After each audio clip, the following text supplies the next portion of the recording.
எப்படி அடிச்சிருக்காங்க யார் மாடிச்சது? போலீஸ்காரங்க தான் அடிச்சாங்க. கை வச்சு எனக்கு கில்லி மூவ் பண்ண பார்த்தாங்க. என்னால மூவ் பண்ண முடியல. அதனால எனக்கு ஷூவால வச்சு எவ்வளவு அடிக்க முடியுமோ அவ்வளவு மிதிச்சு அனுப்புனாங்க. மறைமுகமா பண்ணாங்க. நேரடியா லத்தி சார்ஜ் எல்லாம் எங்களுக்கு பண்ணல. இங்க வந்ததுக்கு அப்புறம் லத்தியால அடிக்கிறாங்க. எங்கமா இருந்து இந்த அடிலாம் பட்டது? நாங்க அங்க விவேகானந்தர் ஹவுஸ்க்கு ஆப்போசிட்ல உட்கார்ந்து இருந்தோம். அந்த இடத்துல இருந்து நாங்க அந்த 10 பேர் எங்களை அடிக்க ஆரம்பிச்சாங்க. நீங்க இப்ப எங்க வந்திருக்கீங்க? நாங்க இங்கதான் எங்க வெளியில போக விடல. அதனால நடுக்கும் எங்களை வெளியிலே விடல. பாட்டில் எடுத்து அடிச்சு எங்களை வெளியில விடாம நாங்க ஒரு வீட்டுக்குள்ள உட்காந்துருந்தோம். எங்களுக்காக இந்த ஊர் மக்கள் தான் எங்களை காப்பாத்திட்டு இருக்காங்க. எங்களை சொல்லணும்னா இப்ப இந்த இடத்துல எங்களால இதுக்கு மேல இங்க தாக்கு பிடிக்க முடியாது. அவங்களுக்கு மேல பெரிய விஷயம் எடுப்பாங்கன்னு சொல்லிட்டு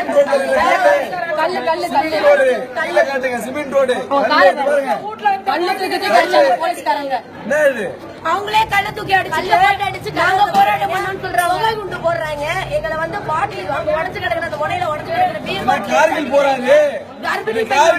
கர்ப்பிணி பெண்ணை கலைச்சு அந்த பொண்ணை உட்கார வச்சிருக்காங்க. இந்த போராட்டம் இங்க இருந்து ஓயவே ஓயாது. எங்களுக்காக தான் அவங்களும் வந்தாங்க. நாங்க தமிழர்கள் இறக்கிருக்கோம் தான் அவங்களும் வந்தாங்க. கர்ப்பிணி பெண்ணோட கர்ப்பத்தை கலைச்சிருக்கோம். எந்த விஷயத்த போராட்டம் இல்லையா அந்த ஒரு விஷயத்துக்காக நாங்க உள்ள இறங்குவோம்.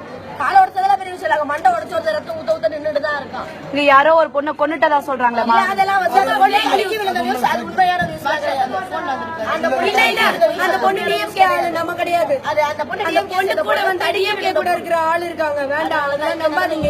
தப்பான நியூஸ். அது பேசின பொண்ணு ஒண்ணு போட்டுருக்காங்க. அந்த பொண்ணு வந்து டிஎம்கே ஆளு கூட வந்து டிஎம்கே கூட ஸ்டாலினோட கூட அது தப்பு. அது பொய்யான நியூஸ். யாரும் அதை நம்பாதீங்க.